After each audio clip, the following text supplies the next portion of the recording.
विद्यार्थी मित्रों, good morning, सुप्रभात। हिंदी व्याकरण,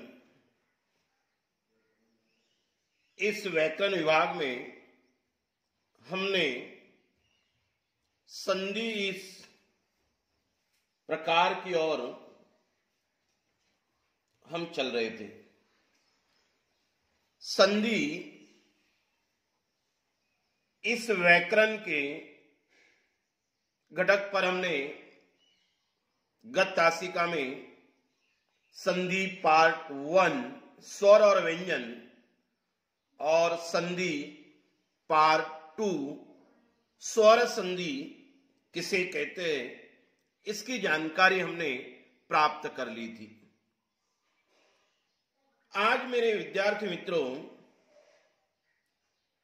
संधि का दूसरा प्रकार हम देखेंगे, जिसका नाम है व्यंजन संधि। पहला प्रकार हमारा कंप्लीट हो गया था, पूर्ण हो गया था। आज हम दूसरे प्रकार की ओर जाएंगे, जिसका नाम है व्यंजन संधि। व्यंजन, स्वर और व्यंजन हमने पार्ट 1 में कंप्लीट कर लिए थे, पूरे कर लिए थे। अभी व्यंजन संधि के बारे में हम चर्चा करेंगे। व्यंजन संधि किसे कहते हैं, उसकी परिभाषा क्या है, उसके उदाहरण, उसके क्या नियम है, इसकी भी हम चर्चा करेंगे। व्यंजन संधि जिन दो वर्णों में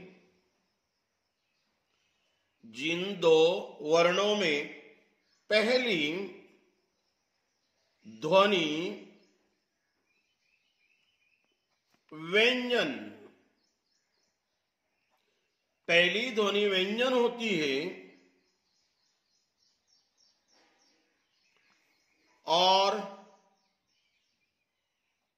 दूसरी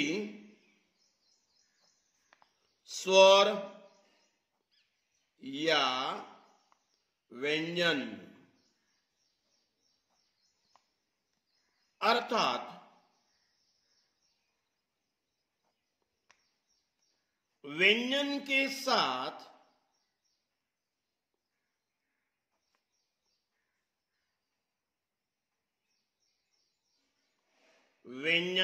साथ स्वर या व्यंजन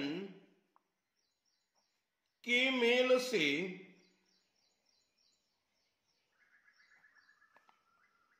जो परिवर्तन का अर्थ होता है बदल, होता है, उसे व्यंजन संधि कहते हैं। ये उसकी परिभाषा है।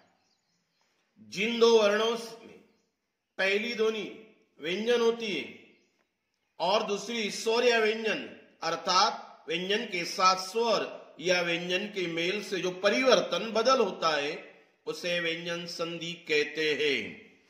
सूत्र के तौर पर कभी हम देखते हैं, पहली ध्वनि व्यंजन, पहली ध्वनि क्या होती है? व्यंजन होती है।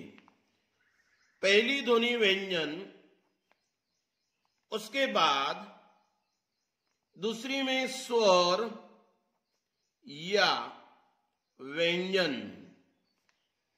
तो ऐसी संधि को हम कहते हैं व्यंजन संधि। कौन सी संधि कहते हैं? व्यंजन संधि।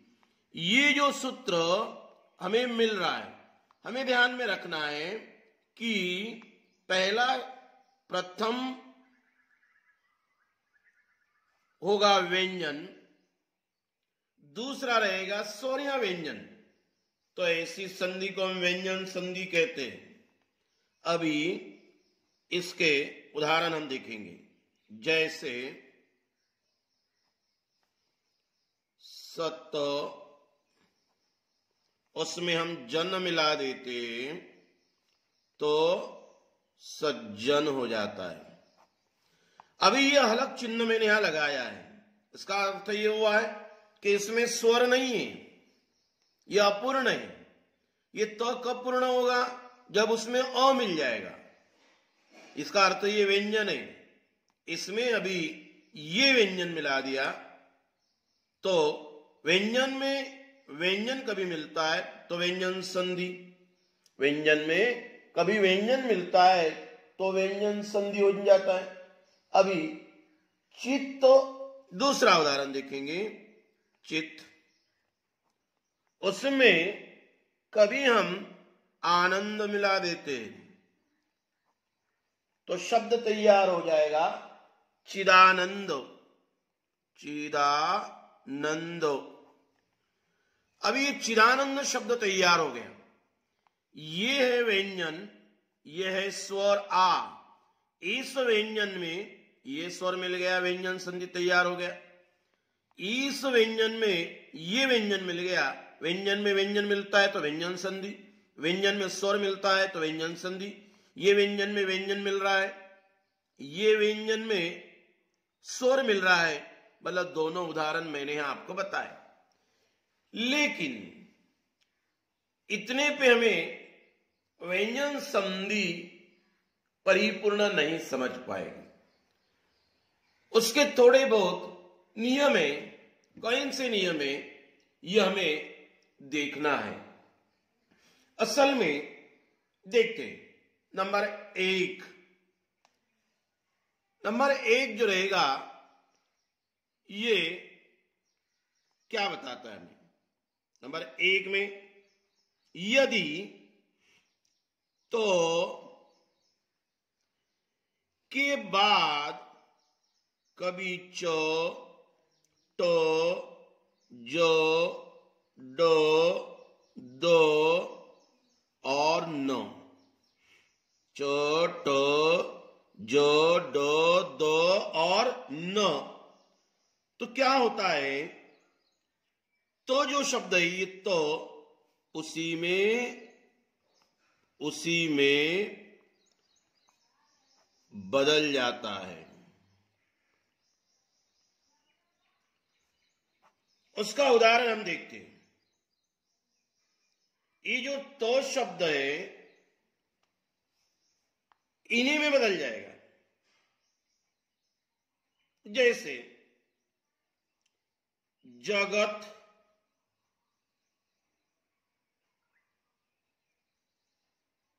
अधिकनाथ, जगत, अधिकनाथ। जगत में कभी हम नाथ मिला देते हैं तो जगन्नाथ बन जाता है। क्या बन जाता है? जगन्नाथ बन गया। अभी ये तो है हमारा, ये तो है, तो शब्द हमने ले लिया।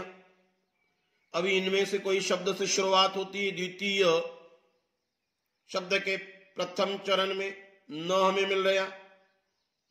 मिल गया तो ये तो का ये न में रूपांतर हो जाता है। जैसे यहां हमें दिखाई दे रहा है ये न, तो ये उसका पहला नियम। ये सूत्र शायद आपको समझ में आया होगा। ये तो इनमें से कोई शब्द द्वितीय में कभी प्रथम चरण में होता है तो उसका डबल बन जाता है, पुनः ज्वाइन हो जाता है। तो इसमें ये तो आ गया, ये न जो है इसमें आ गया तो ये न पुनः बन गया। तो ये नियम नंबर आपका पहला बन जाता है। अभी दूसरा देखेंगे। यदि तो के बाद कोई स्वर या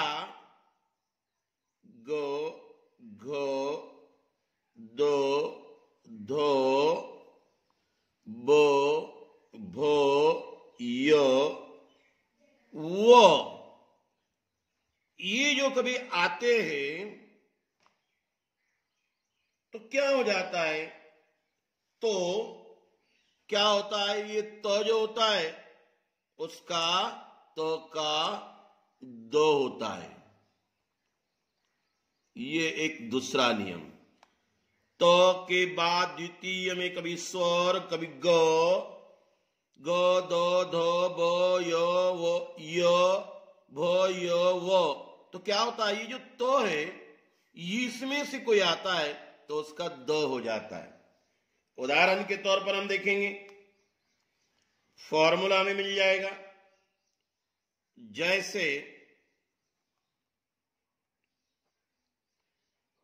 जैसे सत, उसमें हमने आनंद मिला दिया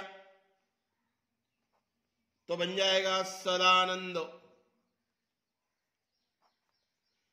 अभी फॉर्मूला का भी हम देखते हैं, ये तो स्वर आ गया उसमें आ, तो क्या बन जाएगा? तो का दो बन जाता है। ये आ निकल गया, स तो का दो आ गया। तो ये जो है ये हमें एक सूत्र मिल जाता है। ये हो गया स्वर के बारे में। अभी हम देखते हैं कि एक आदि और उदाहरण देखते हैं। भगवत, उसमें हम कभी भक्ति शब्द मिला देते हैं तो भगवद भक्ति ये शब्द तैयार हो जाता है। इसमें ये तो आ गया, इनमें से कोई भी शब्द, तो बहुत शब्द आ गया, शब्द तैयार बन जाएगा। तो इसका तो का दो बन जाता है, तो ये दो तैयार हो गया।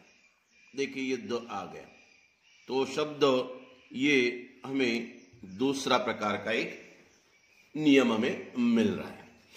अभी तीसरी बात कभी हम देखते हैं, तो तीसरा उदाहरण देखेंगे। यदि तो के बाद कभी श होता है, तो के बाद कभी श, तो क्या बन जाता है? तो के बाद कभी श आ जाता है तो छ बन जाता है। एक हमें सूत्र मिल रहा है। जैसे उदाहरण के तौर पर कभी हम देखते तो उसमें कभी हम श्वास मिला देते हैं, शब्द तैयार बन जाएगा उच्छ्वास।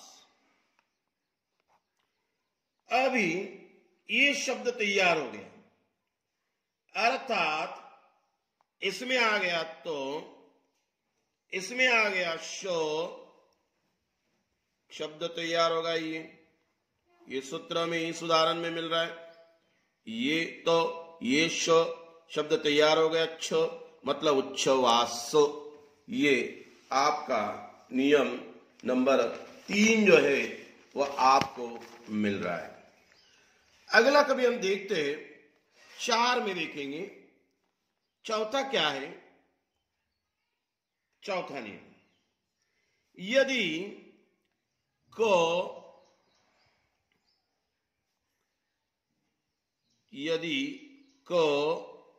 चो तो और पो, देखिए ये कुछ शब्द मैंने यहां लिखे,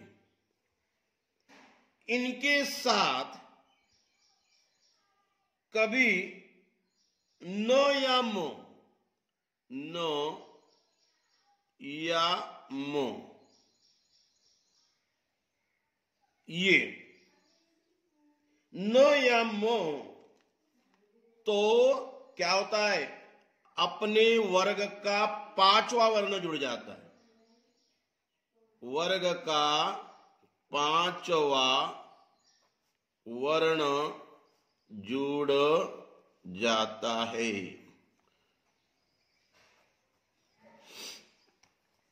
यदि क च ट त प इसके बाद द्वितीय शब्द में प्रथम में कभी न या म आता है तो उसमें क्या होता है, पांचवा वर्ण उस वर्ग का जुड़ जाता है। जैसे उदाहरण के तौर पर कभी हम देखते हैं तत्, जैसे तत् अधिकमय शब्द तैयार बन जाएगा तन्मय। अभी क्या हो गया, इसमें प्रथम का अंतिम आ गया तो, उसके बाद आ गया मो, ये पहला तो, द्वितीय में मो, उसके वर्ग का पांचवा मतलब नो, वर्ग का पांचवा बन जाता है। अभी तो वर्ग का पांचवा कौन सा व्यंजन है उसको भी हम देखते। बच्चों ये रहेगा तो वर्ग। पहले तासिका में हमने देखा था 1 2 3 4 5, ये पांचवा वर्ग। ट वर्ग का पांचवा, प वर्ग का पांचवा, इस तरह से ये पांचवा पहले स्वर और व्यंजन में हमने देखा था। नियम नंबर जो कभी हम देखते हैं 5, उसकी भी हम चर्चा करेंगे। 5 में क्या है, म के साथ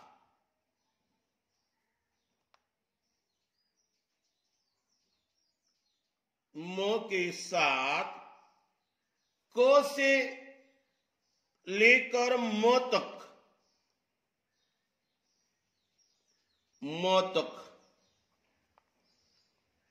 क से लेकर म तक का कोई भी वर्ण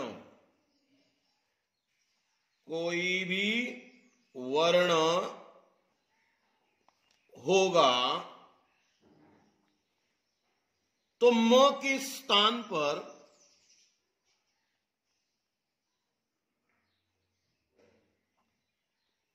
क्या हो जाता है, अनुस्वार हो जाता है। म प्रथम के अंत में, द्वितीय शब्द के पहले क से लेकर म तक,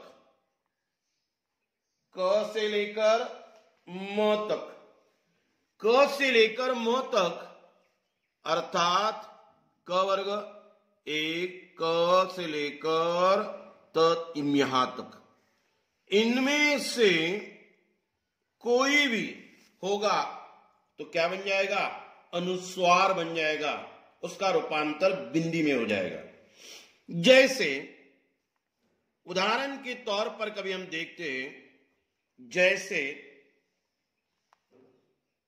सम, यह हो गया व्यंजन, उसमें कल्प शब्द मिला दिया तो शब्द तैयार बन जाएगा संकल्प। क से लेकर म तक, तो इसमें पहला ही आ गया क, तो इसका क्या होता है, कोई भी वर्ण होगा तो म के स्थान पर ये म इस अनुस्वार में बदल जाता है। किसमें बदल जाता है, अनुस्वार में बदल जाता है। उसके बाद कभी हम देखते हैं नंबर 6 पे क्या है, यदि ओ या आ,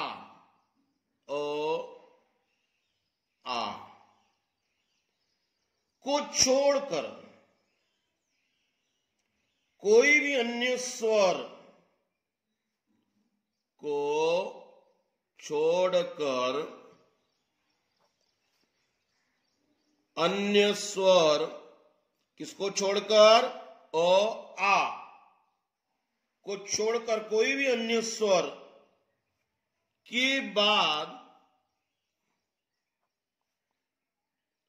स हो तो उसके स्थान पर क्या होता है? श होता है।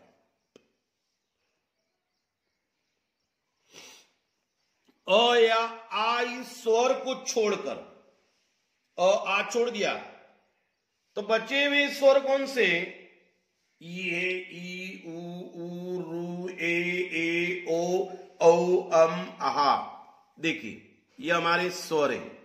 ये आ छोड़ दिया तो बचे हुए ई, ऊ, रू, ए, ओ, औ, आहा, ये स्वर के बाद स तो उसके स्थान पर श होता है। जैसे अभी,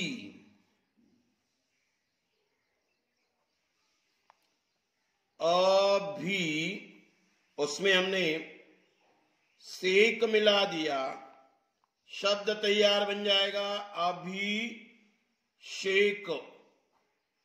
क्या बन गया? अभिषेक।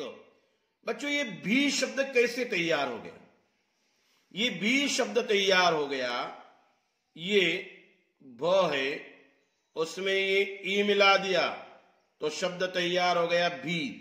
अर्थात इसमें ये ई स्वर है और आ छोड़कर ये ई स्वर आ गया।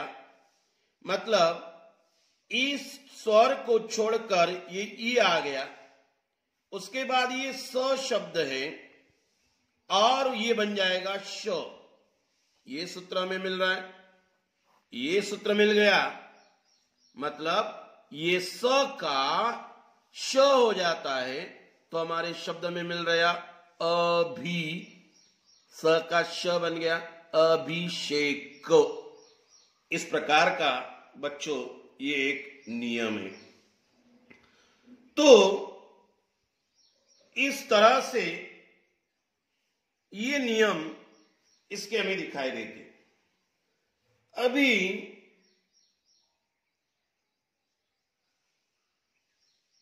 ये हो गया आपका व्यंजन संधि। और व्यंजन संधि इस प्रकार से आपको पहचानिए। शब्द दिया जाएगा, विग्रह कीजिए, पहचानिए। आपको विग्रह दिया जाएगा, आपको शब्द तैयार करना है, उसका प्रकार आपको पहचानना है। जैसे अभी कुछ उदाहरण हम देखते हैं। जैसे सम, इसमें हम कभी तोष मिला देते हैं, शब्द तैयार हो जाएगा संतोष। उसमें कभी नीर, इसमें कभी रोग शब्द मिला देते हैं, निरोग शब्द तैयार हो जाएगा।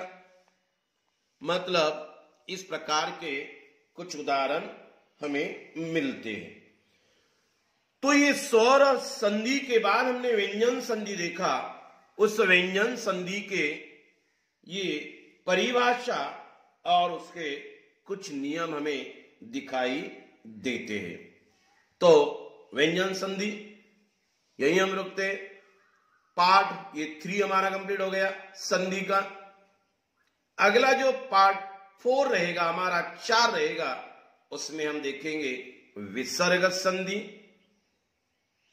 बच्चों धन्यवाद।